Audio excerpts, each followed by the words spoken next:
Hey, Foot Clan, thanks for joining us on a great 2015 season. Just wanted to take a quick second and thank all the sponsors that have helped support this show. We are an independent podcast, and we are supported solely by our sponsors and by you, the listeners, on jointhefoot.com, our fantasy football community. It's been a very fun year. We're going to keep it going. Let's get you your fantasy titles.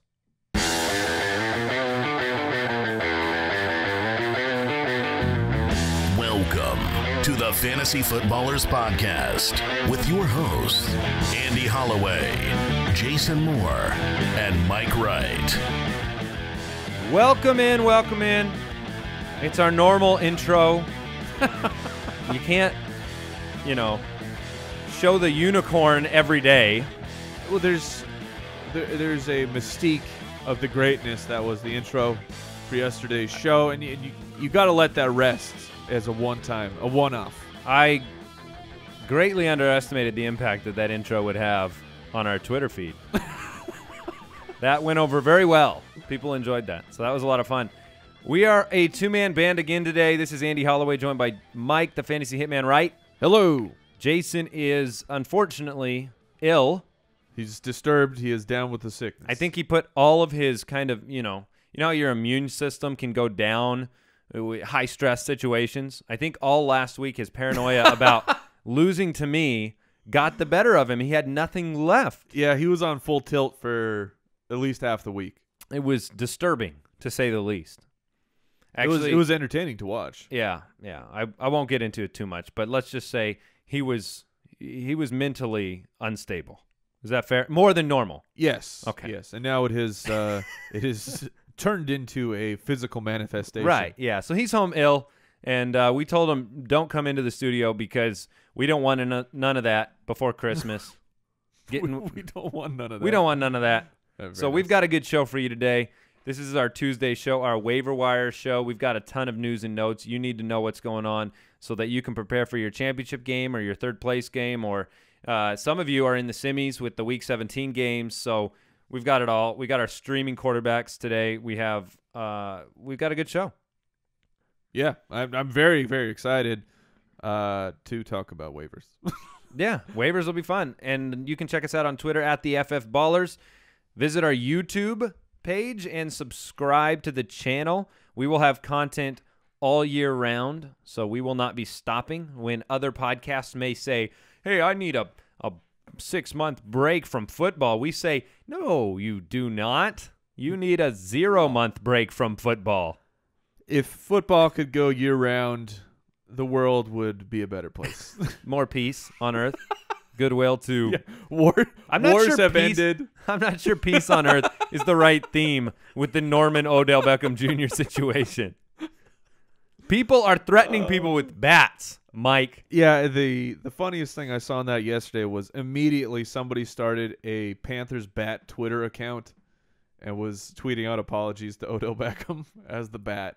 It was very funny.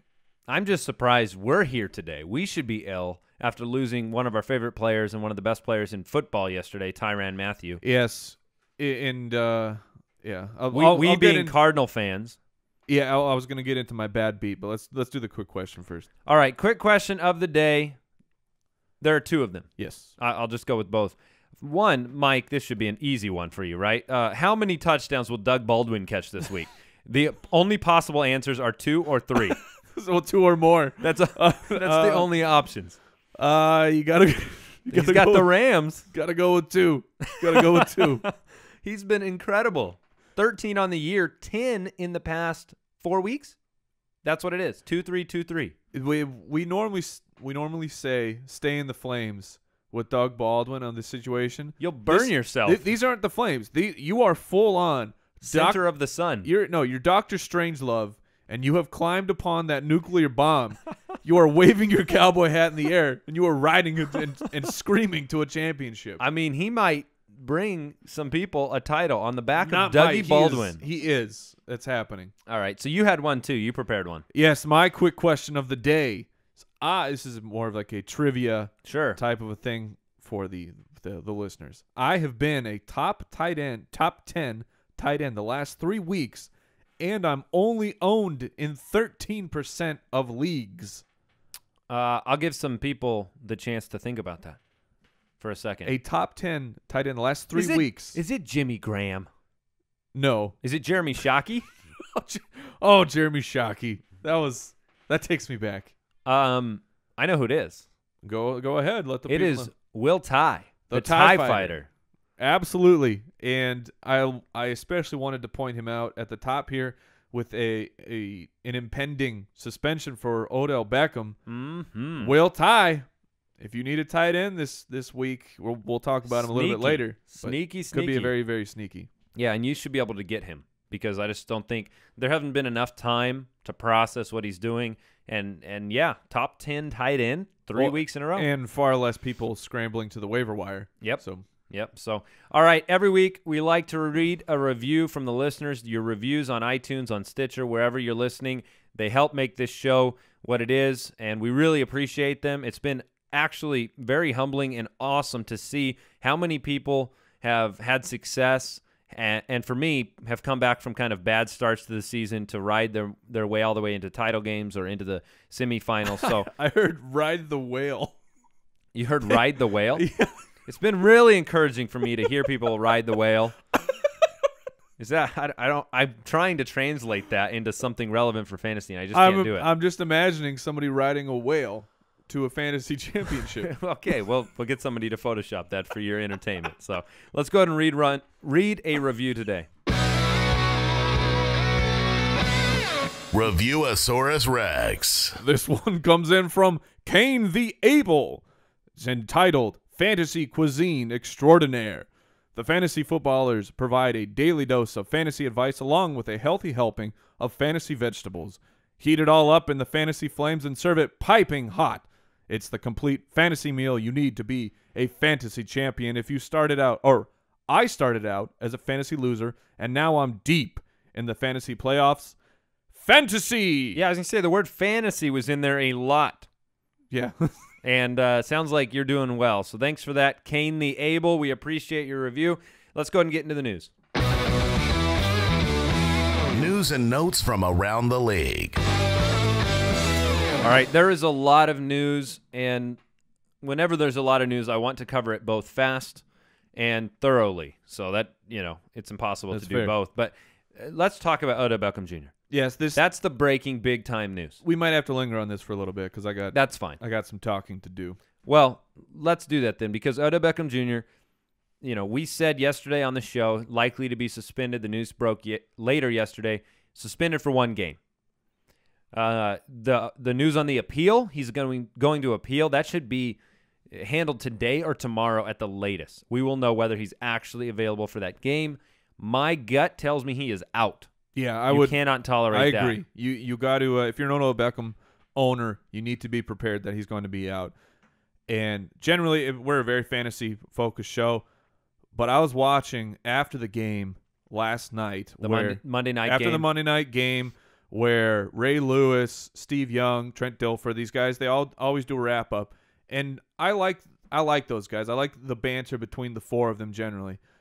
But they started talking about Odell Beckham last night. And it was Ray Lewis saying he regularly talks to Beckham, says this is not who Odell Beckham is as a person. This is not him as a guy, as a person, as his character. And then he launches into how he's very disappointed with the Giants that his teammates did not come to his aid, that his coach did not come to his aid, and then Trent Dilfer. Yeah, I mean, it's on the coach. You got to pull that guy out. It's on his teammates. You got to tell him to settle down, pull him out of that fight. Even Steve Young. Everyone was passing the blame to everyone else except the guy who almost broke Josh Norman's face. No responsibility. None whatsoever. And I was just thoroughly disgusted with, you got to have some accountability. Odell Beckham messed up. Can he fix it? Absolutely. Well, and we said this before the show. If he wanted to do what's best for his brand, name, and as a human being, genuinely, right, he should have come forward and not blamed other people and just say this. And I understand you might still need to appeal, right, because your team needs to win, and maybe you have some grounds for appeal, right? But part of that process can be taking responsibility for ridiculous actions on the field as opposed to being patted on the back and say, look, there are all these outside circumstances that caused me to do this. I mean, this is not a one-time behavior.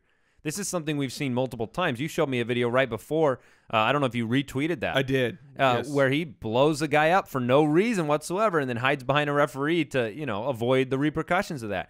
It doesn't mean he's the bad guy for his life. It means he should come forward as a human being and say, look, I'm responsible for this. I made a wrong decision. It's going to change on the field. If you come forward with an appeal with that, maybe it goes your way, maybe it doesn't. But you know what? Moving forward, people are going to respect the person you are and the player you are. Yeah, it was some ridiculous protecting of a superstar from. That's how it felt to you? It very much felt like that to me. So fantasy-wise, if you own him, you're in trouble this week. If you don't own him and you're playing against him, you're probably doing a tap dance Merry Christmas somewhere. So this is fantasy football, the polar emotions of that situation. Now, if you owned him, Mike, after saying all that, and he was not suspended, you'd sit him down for, And no, I would not. I would play him. All right. I would separate it. You'd separate it out. I don't blame people if they want to do that. We had that whole situation last year with some players like with Adrian Peterson. With Peterson, and I don't blame people if you want to do that. That's how you play. I have no problem with that. You mean to sit him down? Yeah. Oh, well, yeah. It's a slippery slope then because we don't know. I mean, this is not a personal game. This is a statistical game. I'll tell you what I've done in our league of record. I got so disgusted with my team, I'm benching all of them. Well, I made sure you could do that. All right. Hey, Denard Robinson, foot injury. They say it's not serious. You need to monitor this week. I suspect TJ Yeldon will be back, but we need to see the reports on whether Robinson or Yeldon or somebody else is the running back for the Jacksonville Jaguars. Because even though Denard did not, have an incredible game, he still gave you a baseline last week, didn't get in the end zone. He took 100% of the running back touches. That's a very high percentage. That's up there. And he gets to play the Saints next week. If you watched the game last night, Drew Brees played on one foot. Had a pretty impressive comeback on one foot. Couldn't finish it, but mostly because, man, they couldn't get in at the end of the half. That was tough to watch. In a protective boot, will have an MRI. Drew Brees might not be available next week. That would be a big loss for people. I mean, against Jacksonville Jaguars, that is a tasty matchup for a championship for a guy that people have been riding. Brees has been good since he started very slow. It's incredible how this works, but you saw it last night. The reason Brees' value is there is because of what happened last night. Their defense couldn't stop them, and the games that the Saints are in, they feel like they're about 6 quarters long. I don't know how these games, they feel like they last forever because there's just so much passing and the clock stops. So Pete Carroll said that the Seahawks, despite Kristy Michaels having a very good second half, I'm surprised we didn't have a special Kristy Michaels episode. I tried to tone it down. Put out there. They're going to continue with an RBBC, but Michael's the guy you'd want to start, right? Yeah, Bryce Brown did have a solid game, but Michael was the guy who was getting the touches. He had the hot hand. Certainly that could switch, but if you're playing the probability, you go with Michael. And as far as a special episode, I mean, the Christmas miracle is that people are going to play Kristy Michaels in their championship week. That speaks for itself. That's all the goodness that I need in my soul. Just so I can recap. Real quick, Kristy Michaels' season started on the Seahawks, cut by the Seahawks. No. He was traded. Okay, you always remind me of that. It feels like being cut, but all right. When you're traded for a 7th-round pick, that sure feels like being cut. On the Seahawks, traded for a 7th to Dallas, cut by Dallas, signed by the practice squad of Washington. Yes, not worthy of that spot. Cut by Washington, signed by Seattle, now playoff relevant. Yep. And how much of this does he owe to you? How much of that bonus, what he's getting paid, should be sent to your house? It's not just me. It's the Kristy Michaels truthers have united. So you and one other guy. We did it, America. We did it, Steve. Whoever's out there. It's me and Steve. It's you and Steve. All right. Cowboys place Melvin Gordon on injured reserve. Cartilage damage to the knee, ending his season. Should be okay for next year. It was a really interesting thing to hear him come out about 2 weeks ago and say, I'll be better next year. Like, it wasn't I'll be better this year. It was I'll be better next year because he said he starts slow on every level, whether it was high school, collegiately, or whatever. So wait and see. He should be a high pick next year.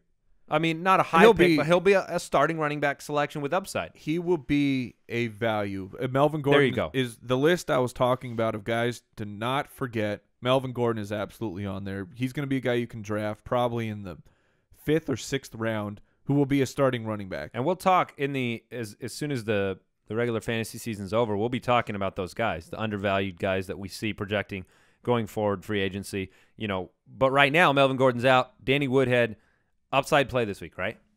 Danny Woodhead? Yeah. Yeah, absolutely. Him and Donald Brown will be talking about. Okay. So what's next here? We've got Jason Garrett confirming Des Bryant won't be shut down. Okay. So there you go. He did look – I mean, he's got more upside if you have a different quarterback in play.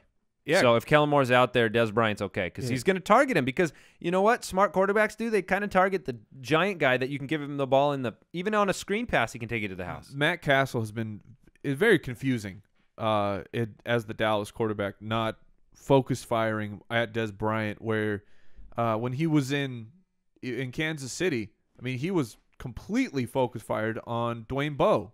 Yeah, that's a smart way to go. And he had success. You throw it to your best player. Adrian Peterson, ankle injury. According to Zimmer, he will be all right after the ankle scare. Any concern there? Limited workload concern? I would say slightly. The bigger concern is he's Sunday Night Football.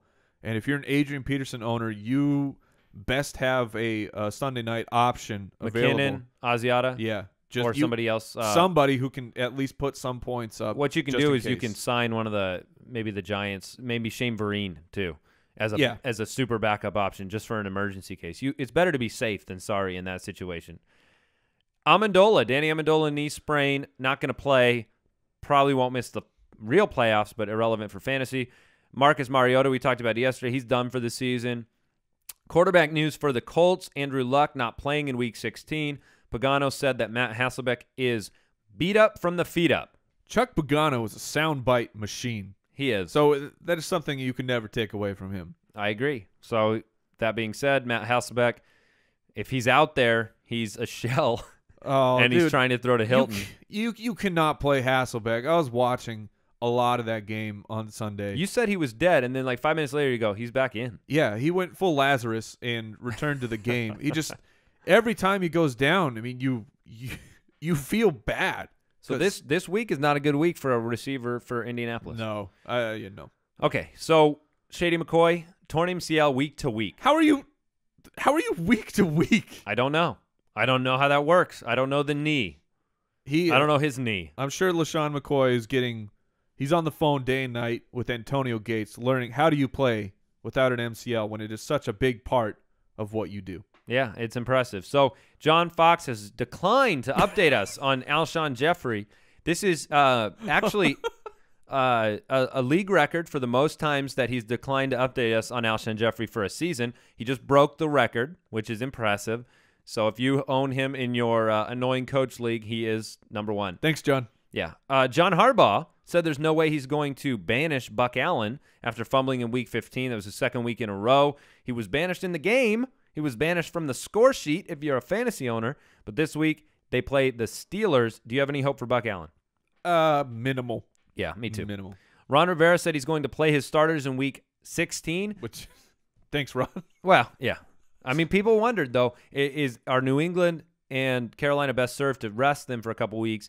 We've seen injuries this year that have been crazy. But Panthers have not locked up the ones. If they win this week, then next week will be a very tough decision for Ron Rivera of go for undefeated or rest because you have the 1 seed locked up. He may take the temperature of the locker room for that one. That might have a lot to do with whether the players want to go or not. I would say he goes for it. I think you probably should. I think they're on a roll, man. They're on a roll, and they're already going to have a bye, so you're going to have a week. You'd have 2 weeks off. It's a lot of time to get. Now, a guy like Jonathan Stewart who's banged up, you might not see him on the field. Yeah, I agree with that. And I don't know if you're going to see him this week. ESPN, I noticed, they're projecting Jonathan Stewart and not Artis Payne and those other guys. I think it'll be Artis Payne. So he's a sneaky guy that you can grab. We'll talk about him here soon. And then the fantasy. Oh, the big salad. The big salad. Big salad. Chandron's going for an MRI on his knee. It's yeah. I don't think it's looking too good for the salad. So Travaris Cadet is the primary backup in San Francisco. Unbelievable. Hey, that's good to know.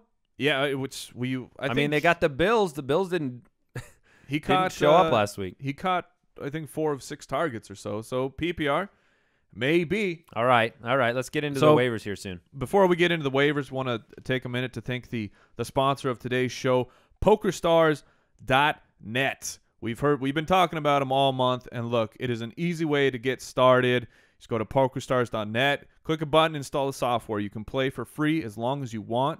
You start with 1,000 chips. You can reload for free a couple times per hour. And look, it's the biggest game in town. It's the largest poker site in the world. Hundreds of regular tournaments each day. Each day, there are hundreds of tournaments going on. Over 10,000 players online at any time. Over 2 million hands played per hour. Over 140 billion hands played to date at PokerStars.net. It's easy to play while you're traveling. So you're sitting at the airport. You're at the airport for this Christmas season. Yep. You got the layover. You got nothing to do. That's no fun. And the Footballers Megalodon episode is over. Ugh. Fire up some PokerStars.net. It's a long layover. On your iPhone, your iPad, or your Android device, you can set up a club with you and your friends, i.e. your fantasy league buddies, if they're not just furious with you for being in the title game. That's right. So go to PokerStars.net. Today. PokerStars.net. We've had quite a few listeners write us in and say they love playing on there. So, all right, let's get into the guys that we need to look at this week. Sign them, make them sign and dine. Sign and dine. I like that. Put me in, Coach. I appreciate you saving me from whatever in the world I was saying to try to intro the drop. I saw the plane. The engines blew out. I don't even know what was taking place. But sign and dine is delightful. So would you sign and dine Willie Sneed? He's back. He's back, everybody. 10 catches. PPR machine. 10 for 76. He's owned in about half of leagues, and he gets to play Jacksonville. Hopefully with Drew Brees, though. If he's out, that changes the equation. Oh, yes. Yeah. If Drew Brees is in, which I don't know. I think he will be in. That would be the Luke McCown show, right? Is it Luke McCown or Chase Daniel? I don't even. Or is it? It's got to be. It's got to be. Or Luke would McCown. they even go to the? Oh no, Rook? Luke McCown is out for the season, isn't he? Yeah, I believe. So. They have Garrett Grayson is their rookie. So would they let him take a couple games? I don't know. I'm not sure who they would turn to. I think I was gonna say. I think the message there. Yeah, Grayson would be the next in line because McCown's out for the year, and then it's Flynn behind Grayson. So Matt Flynn. Yeah, that guy is like. He's a cockroach, man. He will not ever go away. At the end of the nuclear holocaust, there is nothing around except for Matt Flynn. That's ridiculous. I don't know why I was thinking Chase Daniel either because he's in Kansas City. He used to be there. All right, let's but yeah, you got to monitor Breeze. I wouldn't feel confident streaming Willie Sneed unless Breeze was there. But these are actually important guys for Odell Beckham owners. I mean, at the wide receivers. Yeah, if Willie Sneed is available and Drew Brees is going to play, I think Sneed is a great option this week. I'll tell you who my favorite guy is, and it's still Tyler Lockett this week because of his quarterback. You know, there are variables with Willie Sneed. Kamar Aiken's another guy on our list, but we don't know if it's going to be Jimmy Clausen or it's going to be Ryan Mallett. It's just so weird. Why is there even talk of Ryan Mallett? Clausen's been okay. He was very capable last week. But Tyler Lockett was 5 for 55 and another touchdown. These are all guys in the 50% range of availability on your waiver wire. Another guy, Ted Ginn Jr., 6 for 85, 2 touchdowns again this week. He is owned in 58% of leagues. So would you rather have Lockett or Ginn? I would go big. I would go big with Ted Ginn. You feel like that's going bigger? Yes. Just because they take more deep shots to him every game? Yeah, and both guys have big play potential. So Ted Ginn is owned in only 58% of leagues. In our league is the 18th ranked wide receiver. Who's incredible. Available in almost half of leagues. And I think you've seen a trend where Cam's relying on him a little bit more. It's not just the deep pass. I mean, both of his touchdowns last week were not bombs. They were, one was in the corner of the end zone, one was like a little screen pass that he ran in. So Ruben Randall's another guy that had a good week again, 4 for 44 or 4 for 47 and a touchdown. But the big news there is Beckham. If Beckham's out, Randall moves up the chain. Yeah, which is dangerous. It's dangerous. Because it could be too tempting to. Well, it could be when Ruben Randle has to shoulder the pressure of that situation in a must-win game against Minnesota, who's a good defense. Then I don't know. There could be problems. Wouldn't you say that Dwayne Harris would be a benefit there too? I mean, he could be. Yeah. I mean, because Dwayne Harris has had some good games. His shoulder didn't seem to be a problem coming back last week. I kind of like the upside of Harris too, because he can break a big play on the kind of play that Odell Beckham Jr. breaks, which is, half the time it's a slant that he takes to the house. So Ruben Randle and Dwayne Harris are guys to keep on your radar at the wide receiver position. Let's move over to running backs. This is a desperate time for running backs for a lot of people. Last week, it's what cost me my matchup. I had lost Rawls and I had lost Jonathan Stewart, and I had to roll other guys out there. Now, I chose Cameron Artis-Payne. He's a guy I like this week if Jonathan Stewart's out. Do you like Artis-Payne? Do you like an option in Seattle more? Now, obviously, the Falcons are at home taking on Carolina. That would be where Artis-Payne is. The Seahawks have the Rams in Seattle. Yeah, I think I would I would go Michael. Okay. Because the Rams are that's tough. The Rams play Seattle tough, but their rushing defense has been just gashed the last few weeks. So outside of Kristy Michaels and Artis-Payne, who are the guys that are more at the top of your list? I really like Bilal Powell. We had a listener tweet us in some facts. I don't have it right in front of me, but essentially since week 11, Bilal Powell has been the guy, and he's getting more snaps. He looks good. He does. Bilal Powell he's an interesting running back because he's always looked good when he's been given an opportunity the last few years. He always ends up being one of these sneaky guys at the end of the year, for PPR especially. Well, 7 for 54 through the air last week. Yeah, that's tremendous. And they're playing against New England, and if you're trying to forecast a game flow, you certainly would have to believe that the Patriots will be up and the Jets will be trying to catch up. All right, now how can you not love Carlos Williams this week? Shady McCoy will be out. Carlos Williams has shown from the beginning of the season that he can get into the end zone and make big plays. I'm a big Carlos Williams fan this week. I know it's Dallas, but I like Carlos Williams. The question to me is just, will Williams get that workhorse role with Gillislee, who's also been serviceable for Buffalo, and Carlos is still a bit banged up. Now, he came out of the game, and Rex Ryan's comment was simply, he's very, very sore, but he made it through the game. Right. So they might split a little bit. That's it's certainly an upside play. All right, making an appearance at the end of the season. Choo-choo! I think it was well-deserved. You could have stepped off the mic a little bit, No. All right. Ameer Abdullah. 9 for 77 and 1. Now, the 1 is also a fumble and a touchdown.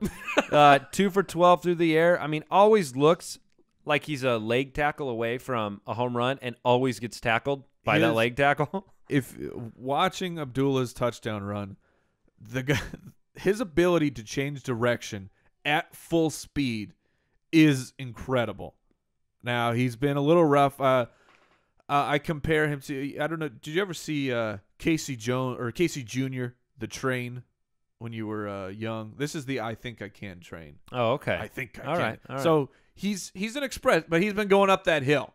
For this whole season? Yeah, for the whole season. He's just getting to the top? It's a big mountain. It's a long climb, and he's just getting to the top, and now he's going to go down full speed. I think going down full speed is pretty much what he did all year, in one matter of speaking. Danny Woodhead, Donald Brown, Alfred Blue. This is the Alfred Blue experience. If you ever seen that at IMAX, this is what it looks like.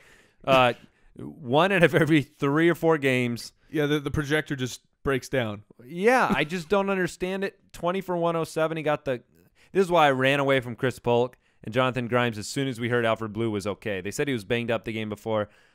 I mean, if you have to start a Texans running back, you got to go. Say your prayers. You got to go with Blue again against Tennessee, so it's not terrible for the San Diego guys. I mean, Woodhead is still owned in 80% of leagues, but you could I dropped him. I was at a point in my money league where I had to make a move, and Woodhead was the most expendable running back at the time because he's been awful for a month.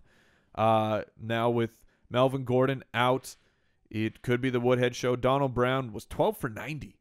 Remember Donald Brown? That's I remember good Donald stuff. Brown. Now, however, Donald Brown just reminds me of thinking of how bad Trent Richardson is. Because when you compared the two on the field, you said either one of two things. You either knew that Donald Brown's not that great, or you knew Trent Richardson was that bad. And at the time, I think the league thought Trent Richardson wasn't that bad, and that's why Donald Brown got a contract. So Trent Richardson deserves some credit there. Yeah, he should send him a sweet Thank bouquet. you note. A bouquet. Yeah. But for Donald Brown, 12 for 90, the Chargers were on the lead for the game. Yep. I mean, they were sitting on the lead, so that could be a game flow thing. I would rather play Woodhead, but like I said, he's owned in 80% of leagues. So it'd be very likely that Brown gets to between the tackles, and Woodhead is involved a little bit more than normal carrying the ball. And then we saw what he could do through the air last week. It's not a stay in the flame situation with Woodhead. No, he's not even heating up. No. Well, that was a big strike of a match last week with 4 touchdowns. All right, tight ends. I'm going to pretend I'm a fantasy owner out there, and I am in the title game, and I'm going up against Greg Olsen or Rob Gronkowski or Jordan Reed, and I need to mitigate the damage to my roster. Help me, Mike. If you have to mitigate and you want to swing for the fences, I'm going to go with Zach Ertz, who was 8 for 78 and 1. We've seen him the last few weeks get more involved in the passing game. He gets to take on Washington. So that's the upside play for me is Zach Ertz. If you need to go huge.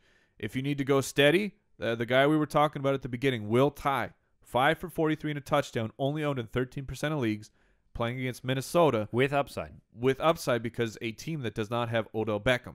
Yep. Or likely to not have Odell Beckham. And then you also have Zach Miller is a guy we like in Chicago who's been coming on strong with when Martellus Bennett got IR'd. And then the enigma that is Austin Seferian-Jenkins, he could be out there for you still. 3 for 29 and a touchdown. He does get red zone targets. And so you're really counting on him to catch one of them. Right. So that's what it comes down to, but he has upside too. I like those options. Those are okay options if you need to stream a guy, and they're out there. They're all out there. Owned in very few leagues, like Mike said, Will Tye in 13%. So, all right, quarterbacks. Oh, this is the big one. I always feel like we should probably just start the next segment of the show because we're dealing with the same topic here of streaming a quarterback. So waiver wire decisions to be made here. There's one guy that really jumps out at the top of the list because of his ownership percentage. And you have to like it, as he would say. Full stream ahead. We will circle back to defense here in a second, but this is our streaming quarterback of the week. This is our joined. Yes. Because look, this is an important week. I don't want to just throw a name out there. Not that we ever do that, but I don't want to. There's nobody that jumped out at me as another name that I liked as much as this guy, and so I'm jumping on board with you. It's Kirk Cousins. Set phasers. Oh, no. To championship. Hey. With Captain Kirk Cousins. It could happen. He Absolutely. is playing very well, 319-4. We have seen this. We talked about this a lot yesterday in the studio off air. Kirk Cousins, his career trajectory looked a lot like it looks right now. And then he had those kind of crumbling games in prime time with the picks and looked like he lost all of his confidence. And all of a sudden, here he is again, a guy who, when he plays well, he plays really well. Jordan Reed is so crucial to his success. Having that option with Jordan Reed around the goal line, Deshaun Jackson downfield, big plays. You don't miss a lot with Kirk Cousins in terms of, weapons and tools and what they want to do with the offense. Not the best running game, but they can get enough done to make it, the play action viable. And he's got the Eagles on Saturday night. Yeah, it's an A plus B scenario here where Kirk Cousins has been playing well, especially coming off of last week, and the fact that he gets to take on Philadelphia, who their secondary cannot stop anybody. The only thing that can stop a wide receiver against Philadelphia is John Brown-esque drops. Yeah, that occurred last week. And if you're streaming a quarterback and you need to make a decision on a guy, I love it when you get to make a decision on Kirk Cousins, or I know one of the guys that Jason has as his stream of the week is Phillip Rivers this week. So Rivers plays on Thursday, Cousins plays on Saturday. That helps set the table for some of your other decisions. If you've got your quarterback in the books, you know whether you need to play a safer running back or an upside running back. I feel like Jason's not here for me to chop him down, but Phillip Rivers would be a start of the week. A guy who's owned in 90% of leagues is not really a quarterback streamer. Right. You're right, but yeah, come on, because people aren't dumping him, is what you're saying. Jason is sick. I'm gonna give him a pass. That's his vomit talking. Okay, but it's relevant that he likes him because if people have him on the roster and they're making all right, you have Phillip Rivers on your roster and you got Kirk Cousins on the waiver wire. What do you do? I'd play Kirk Cousins. Okay, and he plays on Saturday night, and if he has a big game, maybe you go safer at your running back. You know, you're flipping someone in for Jonathan Stewart. You can play a Cameron Artis-Payne. You don't need to look for massive upside. You need to get points. So just a guy we really like. There are other options, though, as streamers that we like a little less, but we want them in your brain in case you're in a deeper league. You're in a league where Kirk Cousins is not available, and you need to look at another streamer. You're in 2 quarterbacks, and you went A.J. McCarron last week because you lost Dalton. I mean, there's scenarios where people need quarterbacks. So Kirk Cousins is at the top of the list. Ryan Fitzpatrick still has to be there. It wasn't the best game last week, but he still was 300 yards and a touchdown. He has to take on New England, which could turn into him having to throw a ton. Bilal Powell's helping him a lot too. Yeah, because absolutely. The check down, and he's always good to run the ball a little bit. Teddy Bridgewater. Now, this one I say with some hesitancy because he's coming off a career game. You don't want to chase that level of points. However, they're taking on the Giants, and the Giants' secondary are also very porous and can be beat. And with Adrian Peterson a little bit banged up, maybe you want to take a shot. Well, I will say this: it's not been it's been a couple of decent weeks for Bridgewater, at least. You know, where he had 330 plus yards the week before in the Cardinal game, and then last week the yardage wasn't quite there, but 4 touchdowns and then 1 on the ground. So. Not the worst option in the world is the point there. He's no Ryan Mallett. Ryan Mallett. Anybody streaming Ryan Mallett this week? Oh, man. What about Jay Cutler? So Jay Cutler last week, 231 yards and 2. He gets to take on Tampa Bay. It's not bad. No, it's not bad at all. He's been pretty up and down. And the last guy, I know Andy is not a supporter of this. I'm not. And so it's Ryan Tannehill, who's been atrocious. I know he's nice endorsement as a stream of the week. But he's been really bad, but he gets to take on the Colts, who have been equally bad on defense. I know that's fair. So that's a Hail Mary call if you've ever had one. Is going Ryan Tannehill. A Tannehill Mary. Oh, very nice. Dad jokes. All right. Let's talk about defenses. This is crucial, my friends. Defense. We need like a dad joke of the show. Dad joke of the show, yeah. Houston takes on Tennessee sans Mariota. Delicious. Great matchup for Houston. Buffalo takes on Dallas. Dallas has been no. With Kellen Moore? Yeah. Delicious. Kellen Moore made a couple throws that I would have made. Well, in the sense that, like, 2 steps backwards, 1. Kellen Moore has not been given a chance at all, so he's finally getting it. And Kellen Moore has said, "Screw this, I'm going for it." Yeah, which is what you need to do. Well, I think their receivers respect that because they're actually going to get some targets, but that doesn't mean he's not going to throw a couple of interceptions. Potential for a score for the defense. Yes. Pittsburgh, gotta love Pittsburgh this week. Probably. Up there. I mean, it's either Jimmy Clausen or Ryan Mallett. Either way for Pittsburgh, and last week Kansas City 2 defensive touchdowns against Baltimore. And Pittsburgh's fighting for their playoff lives. I mean, this is just a perfect matchup for them. Detroit defense takes on the 49ers. The 49ers offense has not been not something that's going to hurt you if you start a defense. Right, and why I kind of like this matchup a little bit more is it's in Detroit, I believe. Let me verify that it's correct. Yes, it is in Detroit. And while their defense they got a little bit beat up against the Saints, Detroit has been putting up points lately. If they put up points on San Francisco and you put Blaine Gabbert in a situation where he has to keep up, there's going to be turnovers. If for some reason Andrew Luck and Hasselbeck are both out, I think the Dolphins at home are also a streaming option. Sure, yeah. At that defense position. So that does it for the streaming section in our waiver wire segment.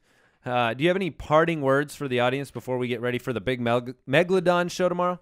So I'll just talk briefly about, I alluded to this, my bad beat yesterday just so I can. I know there's some Foot Clan members who got the bad beats, and I want to commiserate with you. We already know I got no touchdowns for my League of Record playoffs. Coming into this was my big money league. I was the #1 seed. I had the most points by far scored. I was averaging per week more than 10 points more than the second highest points. I was crushing this league. After losing Le'Veon Bell and Arian Foster, I pieced it together. One of my finest fantasy masterpieces of all time. Last week, or last night, I'm coming into the Monday Night Football game. I'm up 30 because Carson Palmer was a collateral damage of the David Johnson explosion. You're up 30, and I'm up 30 with Tim Hightower. The other team has Golden Tate and Brandon Cooks. Uh-oh. It did not end well, Foot Clan. It ended in heartbreak and I can sadness. speak to the fact that Mike was not well last night. I was watching the game with I got the in-laws in town for a nice Christmas with the kids. I had to leave. I was watching the game with my father-in-law, and I had to leave. I could not be around people. I was so frustrated last night. It is that level of investment that truly, I think, helps make the show what it is, because we are right there with you. We're not full tilt. We're not on some other place at some big network that's concerned about all these other things. We're concerned about fantasy football. That's it, dude. It was, and we burned down with the. Just like you do. And that you were not happy, man. That cost you some money, and it cost you some, you'd have rather been blown out, right? Yeah. No. I mean, that debate, I don't know. I just, yeah. It was. It's been a tough fantasy playoffs for me. You guys followed my team through the tough start, right? And I said, stay with me. I started 1-4 in our big league, right, where Mike and I had been in the title game against each other 3 years in a row. 1-4 turned into, I think I ended 8-5. Made the playoffs, won my first round playoff matchup over Mike, took on Jason after losing Rawls and Jonathan Stewart. But the injuries beat me up this year, man. Yep. And I know most of you out there are saying, well, that's what you get, Reaper. And you'd be right. So thank you for listening to the show. Huge show tomorrow. Big time show. I got to take like 3 naps. Don't miss it. No way, man. Adrenaline from that defeat. Oh, no. Wait, that's not adrenaline. Megalodon revenge. That's alcohol. No. Thank you for listening to another edition of the Fantasy Footballers Podcast. Don't forget to visit us on the web at www.thefantasyfootballers.com and follow us on Twitter @TheFFBallers.